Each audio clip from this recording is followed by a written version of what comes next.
আসলে প্রথমত যে বিষয়টি আমি উপস্থাপন করতে চাই আপনাদের সামনে সেটি হচ্ছে যে আমাদের নির্বাচনের আগেই আমাদের নির্বাচনী ইশতেহারে আমাদের বাংলাদেশের স্পোর্টসকে নিয়ে আমাদের মাননীয় প্রধানমন্ত্রী তিনি সর্বোচ্চ গুরুত্ব দিয়েছিলেন এবং আলাদা করে আমাদের দেশ গড়ার যে পরিকল্পনা ছিল সেই দেশ গড়ার পরিকল্পনার ভিতরে আমাদের সকল কিছুর মাঝখানেও স্পোর্টস একটি অন্যতম গুরুত্বপূর্ণ আমাদের পরিকল্পনা ছিল এবং সেই পরিকল্পনাগুলো আমরা নির্বাচনের আগে বাস্তবায়নের লক্ষ্য নিয়ে আমাদের দীর্ঘ অনেক দিন ধরে এই বিষয়গুলো নিয়ে আমরা কাজ করছিলাম।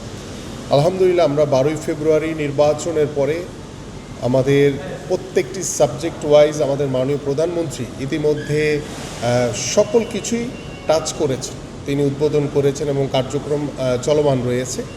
তার ভিতরে আমাদের স্পোর্টসের ইতিমধ্যে আপনারা জানেন যে বাংলাদেশের জাতীয় খেলোয়াড় যারা রয়েছে তাদেরকে পেশাগত স্বীকৃতি বাবদ ইতিমধ্যে আমরা ক্রিয়া ভাতা এবং ক্রিয়া কার্ড ইতিমধ্যে প্রদান কার্যক্রম শুরু হয়েছে এবং আমাদের বাংলাদেশে একটি নতুন ইতিহাস, একটি অধ্যায় আমরা শুরু করতে যাচ্ছি আজকে, নতুন করে স্পোর্টস।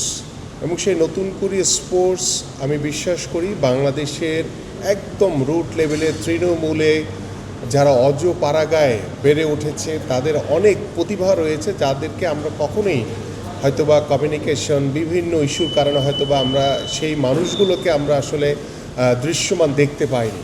বাট আজকের সেই ইতিহাস, বাংলাদেশের ইতিহাসে একটি নতুন অধ্যায় যোগ হতে যাচ্ছে, নতুন করে স্পোর্টস। এবং এখানে আমাদের 12 থেকে 14 বছরের বাচ্চারা, আমাদের কিশোরীরা, আমাদের সন্তানরা প্রায় 8টি ইভেন্টে তারা প্রতিযোগিতায় অংশগ্রহণ করবে। এবং আপনারা জানেন যে আসলে সিলেটে একটি সকাল থেকেই, গতকাল রাত থেকেই প্রচুর বৃষ্টি হচ্ছে।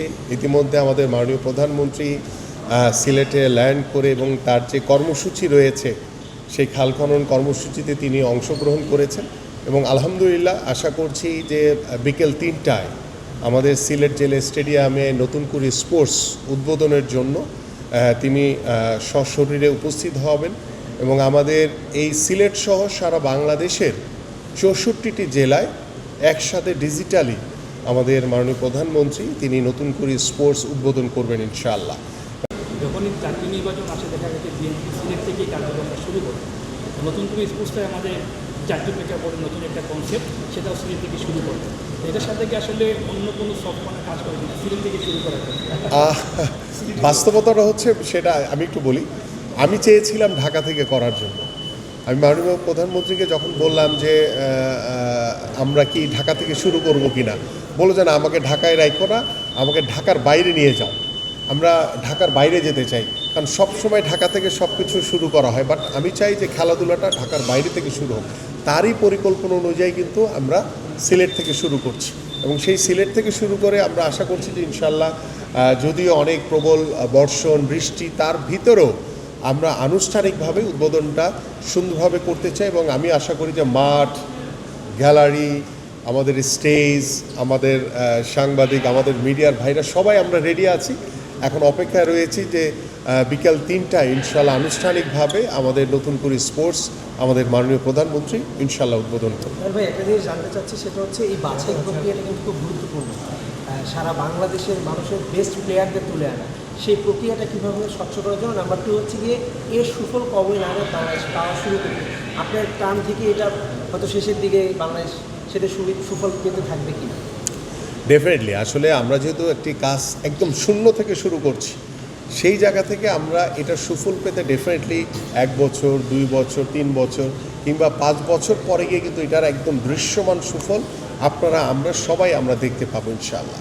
আর পাশাপাশি আমাদের এই যে আজকের যে নতুন করে যে স্পোর্টস এবং এই স্পোর্টসের যে আমাদের যে লক্ষ্য উদ্দেশ্য এবং এখান থেকে যারা প্রতিভাবান খেলোয়াড় বের হয়ে আসবে তাদেরকে কিভাবে আমরা বের করব, সেই প্রক্রিয়াটা আমরা কিন্তু ইতিমধ্যে আমাদের বিকেএসপি, আমাদের স্থানীয় জেলা প্রশাসন, স্থানীয় যারা ক্রীড়াবিদ, কোচ রয়েছে, এই 8টি ইভেন্ট রিলেটেড তাদেরকে কিন্তু অলরেডি দায়িত্ব বন্টন করে দেওয়া হয়েছে যে একদম রুট লেভেল থেকে আপনারা খেলা দেখবেন।